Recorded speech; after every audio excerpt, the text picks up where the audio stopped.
자, 오늘 아침 오실 때 일어나셔서 이 닦으셨어요? 닦았다고 하셔야겠죠. 그죠? 예, 뭐 너무 당연하죠. 네, 여러분, 치약, 칫솔에 치약 바르실 때, 치약을 어디서부터 짜세요? 아래부터 이렇게 짜 올라가십니까? 아니면 이렇게 그냥 치약 잡아서 이렇게 ปุ๊ 이렇게 해서 하십니까? 아니면 그때 다르십니까? 어떠세요? 예. 사실 대부분 남자들은 이 밑에서부터 이렇게 짜 올라간다고 하더라고요. 또 많은 여자분들은 그냥 중간을 이렇게 하신대요. 예. 네, 뭐 대부분이라고 말씀드렸습니다. 예. 근데 저희 집은 딱 그렇습니다. 예. 저희 집은 딱 그래요. 저는 밑에서부터 짜고 저희 아내는 그냥 아무데나. 그래서 그 치약을 이렇게 보면 치약이 이렇게 마치 밀가루 반죽된 것처럼 이렇게 돼 있어요. 예. 재밌는 것이 이렇게 아무데나 누르는 사람, 중간 막 누르는 사람들은 어디서부터 짜든지 별로 상관을 안 해요, 그렇죠? 근데 아래서부터 차곡차곡 짜 올라가는 사람은 상관합니까, 안 합니까? 상관해요, 그렇죠? 이렇게 막 이렇게 주물러져 있으면은 막 기분이 나빠지는, 불편해지고 힘들어집니다. 저는 불편해집니다. 그래서 아내가 이렇게 주물러 놓으면 다시 이렇게 펴서 이렇게 다시 짜놓고 하는데, 이제는 스트레스 받기 싫어서 치약을 아예 따로 사다 줬습니다. 그래서 서로 건들지 말자. 내 치약 건들지 말고 치약 하라고. 예. 근데 누가 옳아요? 치약을 아래서부터 짜 올라가는 것이 옳습니까? 아니면 아무데나 짜는 것이 옳습니까? 자, 아래서부터 짜 올라가는 것이 옳다라고 생각하시는 분. 아래서부터. 역시 남자들. 자, 아무데나 짜도 된다. 나머지는 뭐예요? 똑같다. 그러니까 아무데나 짜도 된다. 그잖아요, 그렇죠? 예. 자, 그럼 다시 아무데나 짜도 된다. 조금 더 많고, 투표 안 하시는 분들은 예, 치약을 안 쓴다. 예, 소금으로 닦으신다. 오케이, 소금으로 좋습니다. 그것도. 자, 어쨌든 이렇게 보니까 아무데나 짜도 된다가 더 많네요, 그죠? 예. 그러면 이제 오늘부터 치약은 아무데나 짜는 것이 옳은 것으로 우리가 결정할 수 있을까요? 그렇죠? 이제부터 밑에서 이렇게 짜 오르는 사람은 잘못된 사람입니까? 그렇지 않죠? 뭐 투표 결과가 반대로 나왔다면 또 반대가 됩니까? 그렇지 않죠? 누가 이것을 기준 잡아줄 수 있습니까? 아래에서부터 짜야 하는 이유는 무엇이고, 그렇지 않아도 되는 이유는 또 무엇입니까? 어차피 결국에는 튜브 안에 있는 치약을 다 쓰는 것은 마찬가지일 텐데, 그렇죠? 제가 드리려는 말씀은 이겁니다. 우리 각자는 우리 각자의 생각을 가지고 있다는 거예요. 자신의 기준을 가지고 있죠. 자신의 그 기준을 가지고 옳고 그름을 판단합니다. 이것은 꼭 치약만의 이야기는 아닙니다. 각 사람은 자신의 삶의 모든 영역에서 자신의 기준을 가지고 삽니다. 근데 자신의 그 기준이 다른 사람의 기준과 맞을 때는 별 문제가 없어요. 근데 내 기준이 다른 사람의 기준과 다를 때 우리는 문제를 만나게 됩니다. 제가 자주 말씀드리죠. 사람이란 자기중심적이기 때문에 남을 판단할 때 자기를 기준으로 판단합니다. 저 사람은 어떻다, 저 사람은 저렇다 라고 판단할 때 그 기준은 사회적 기준이 아니라 철저히 자기 기준입니다. 예를 들어 볼까요?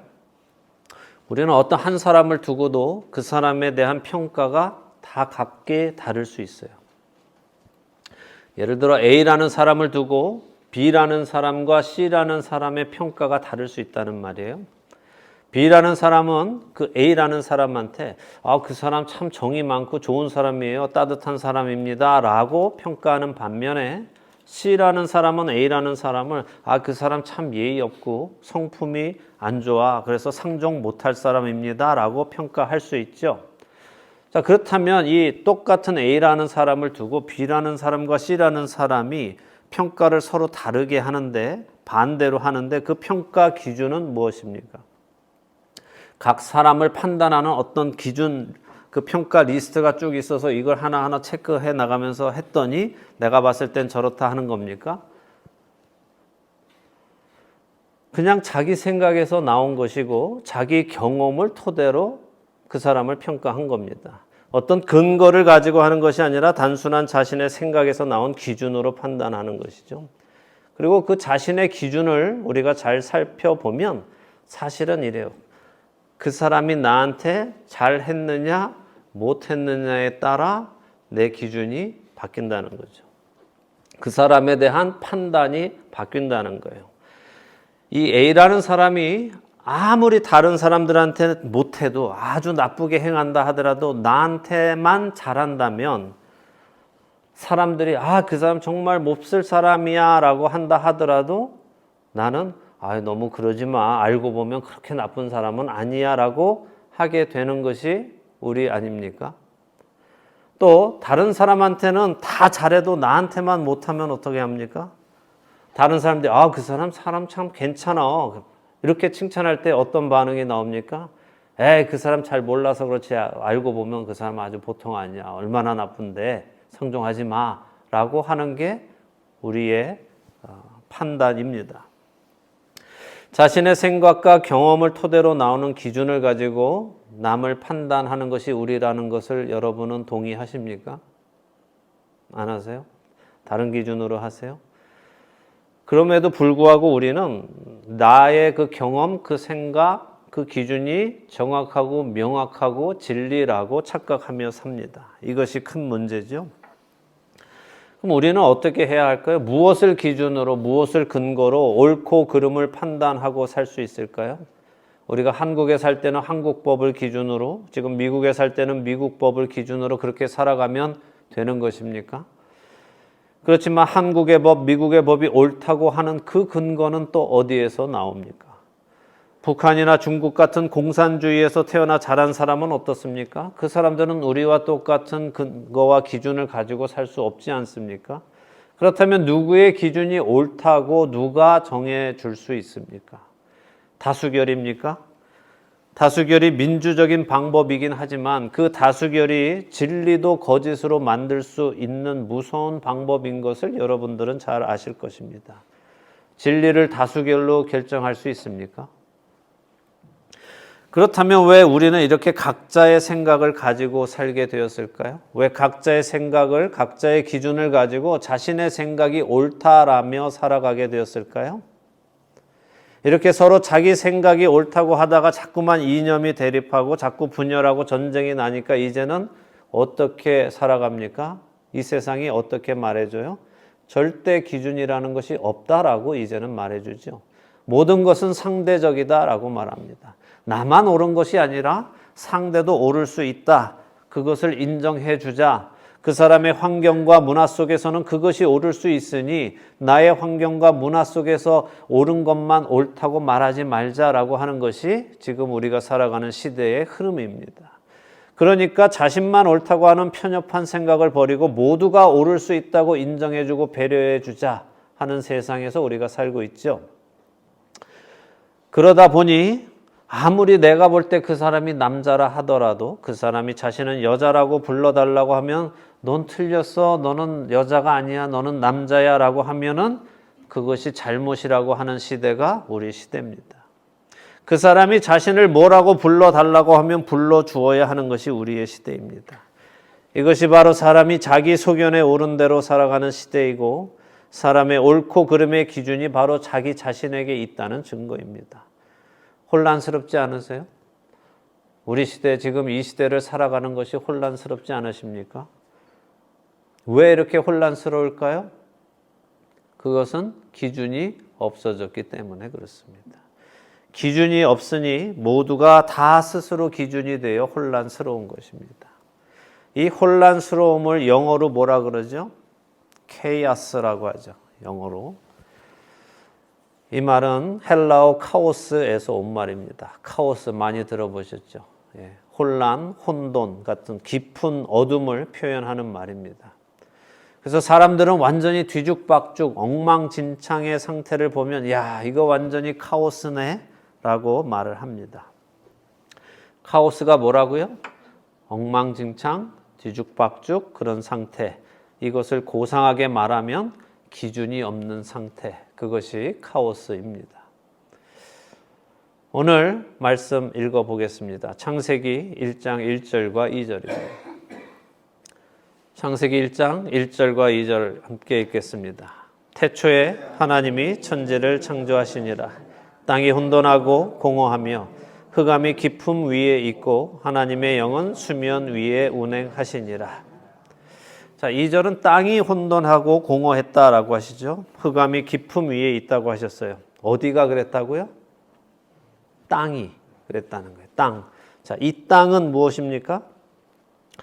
바로 우리가 발 디디고 살아가는 이 땅이고 이 세상을 의미하는 겁니다. 그러니까 이 땅이 처음에는 기준이 없었다 하는 거예요. 오늘 설교 제목이 뭐예요? 카오스와 코스모스인데 코스모스가 뭡니까? 네, 우주. 저는 꽃 이름으로 알고 있었는데 아니었나요? 네. 제가 어렸을 때 우리 동네에 코스모스 백화점도 있고 해서 또 저희 어머니가 코스모스를 제일 좋아하신다 그래서 저는 코스모스 하면 그 꽃만 생각났는데 맞습니다. 사실 코스모스는 헬라어로 우주 혹은 세상을 의미하는 단어예요. 요한복음 3장 16절에서 하나님이 세상을 이처럼 사랑하사라고 하실 때 그 세상이 코스모스입니다. 헬라어로. 근데 이 코스모스는 우리가 가지고 있는 세상, 우리가 가지고 있는 세상의 의미하고는 조금 다릅니다. 자, 우리가 말하는 세상은 어떤 의미예요? 이거 한자로 보면 뭡니까? 인간 세자의 윗상자죠. 그러니까 사람들이 살아가는 곳을 의미하죠. 그래서 땅이라고 말할 수 있고 우리가 살아가는 이 공간 전체를 말할 수도 있어요. 그래서 세상이 한자로 보면 그 우리가 말하는, 우리가 뜻하는 그 세상이 맞습니다. 근데 이 헬라어 코스모스가 가지고 있는 의미는 우리가 살아가는 그런 공간을 의미하는 것은 아닙니다. 이것은 질서를 의미해요. 기준을 말하는 거죠. 그래서 코스모스 하면 기준을 세우다. 질서를 만들다 하는 거예요. 아까 카오스가 뭐라고요? 질서가 없는 거예요. 무질서한 거예요. 처음에 무질서한 거에서 하나님께서 질서를 만들기 시작하신 것이 바로 세상을 창조하신 거라는 거죠. 그래서 혼란을 없애기 위해서는 질서가 필요하고 그 질서를 만들기 위해서는 기준이 필요합니다. 창세기 1장 1절과 2절을 우리가 이렇게 이해할 수 있습니다. 하나님께서 태초에 우리가 살아갈 세상을 만들어 주시는데 그 세상에 살아가려면 기준이 없이 혼란하게 아무렇게나 자기 마음대로 살아가는 것이 아니라 질서 있게 조화 속에서 살아가야 하기 때문에 하나님께서 기준을 만들어 주셨다. 자, 제가 여러분께 이 말씀을 드리는 이유는 뭐예요? 그것은 기준 없던 세상에 기준을 만들어 주신 분이 하나님이시라는 것을 말씀드리려는 거예요. 여러분이 성경을 알아가시고 하나님을 알아가시면 하나님의 성품이 질서를 아주 중요하게 생각하시는 분이라는 것을 알게 됩니다. 고린도전서 14장 33절도 말씀하시죠. 하나님은 무질서의 하나님이 아니시다라고 하세요. 하나님은 질서를 아주 중요하게 생각하십니다. 그래서 하나님은 처음에 우리가 살아갈 세상을 만드실 때 바로 그 질서부터 기준부터 만들어주세요. 그리고 그 기준은 바로 하나님이시고 하나님의 말씀입니다. 여러분 그 사실을 믿으십니까? 하나님께서 태초에 세상을 창조하신 것이 바로 그분이 우리에게 살아가는 데 필요한 기준을 만들어 주신 것이라는 것을 믿으십니까? 하나님께서 천지를 창조하시면서 계속해서 말씀을 우리에게 해주시죠. 생육하고 번성하고 땅에 충만하고 모든 것을 다스리라. 이것이 다 우리에게 주시는 기준들입니다. 기준은 변하면 됩니까? 안 됩니까? 기준이 변하면 모든 것이 변하게 됩니다. 기준이 변하면 다시 흔들리고 우왕좌왕하고 뒤죽박죽되고 엉망진창이 되는 것입니다. 그러니 우리가 기준에 맞추어야 하는 것이 옳습니까? 아니면 기준을 우리한테 맞추는 것이 옳습니까? 생각해 보세요. 만일 하나님의 말씀이 기준이 아니었다면 우리가 사는 세상이 그냥 하나님 없이 우연히 만들어진 것이라면, 정말 세상의 사람들이 믿는 것처럼 우리 인간이라는 존재가 오랜 시간 진화를 통해서 거듭해서 나타난 것이라면, 정말 인간이 동물과 공통 조상을 가지고 있고 인간이 동물 중에 하나라면, 힘 있는 사람이 힘 없는 사람의 것을 착취하는 것이 왜 나쁩니까? 힘 있는 사람이 힘 없는 사람을 죽이고 그의 것을 빼앗는 것이 왜 나쁩니까? 여러분은 사자가 힘없는 얼룩말 새끼 잡아먹는 것을 보면 어떤 생각이 드세요? 비록 그 장면은 끔찍하기는 하지만 그렇다고 해서 여러분이 사자를 보면서 저런 나쁜 놈의 사자를 봤나? 라는 생각해 보셨습니까? 사자를 정죄하셨어요? 물 건너가는 어린 영양 새끼를 잡아먹는 악어를 보면서 저런 나쁜 악어라고 욕을 해보셨습니까? 그러면 사자는 어떻게 해야 나쁜 사자가 안 됩니까? 악어는 어떻게 해야 나쁜 악어가 안 됩니까? 그냥 굶어 죽으면 착한 사자고 잡아먹으면 나쁜 사자입니까?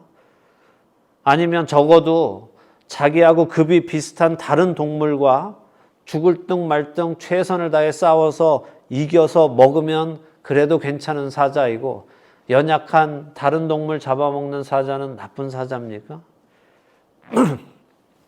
그렇지 않지 않습니까? 사자가 저보다 약한 동물을 잡아먹고 악어가 저보다 약한 동물을 잡아먹는 그 먹이 사슬을 두고 우리는 뭐라 그래요? 그것이 자연의 이치다라고 말합니다. 그렇다면 그들이 말하듯이 인간이 그 동물들 중에 하나이고 단지 조금 더 우월하게 진화한 존재라면 왜 인간들 사이에서는 힘 있는 자가 힘 없는 자를 누르고 그 위에 군림하고 착취하고 죽여 빼앗는 것이 나쁜 일입니까? 앞뒤가 안 맞는 것 아니에요? 도덕적으로 나쁘다고요? 누가 그 도덕이라는 것을 인간들에게 세워주었습니까? 여러분이 생각해 보시기 바랍니다. 인간이 정말 도덕이라는 것을 스스로 만들 만한 존재라고 생각하십니까? 지금도 어떻게든 남보다 더 가지려 하고 남보다 더 행복해지려고 알게 모르게 노력하고 있는 사람들이 남을 배려하고 남을 위해 희생하는 도덕이라는 것을 만들 것이라고 생각하십니까? 도덕이란 힘 있는 자가 힘 없는 사람에게 양보하는 것입니다. 인간이 동물이라면 그런 도덕적인 생각을 하는 것이 가능하다고 생각되세요? 그렇지 않습니다.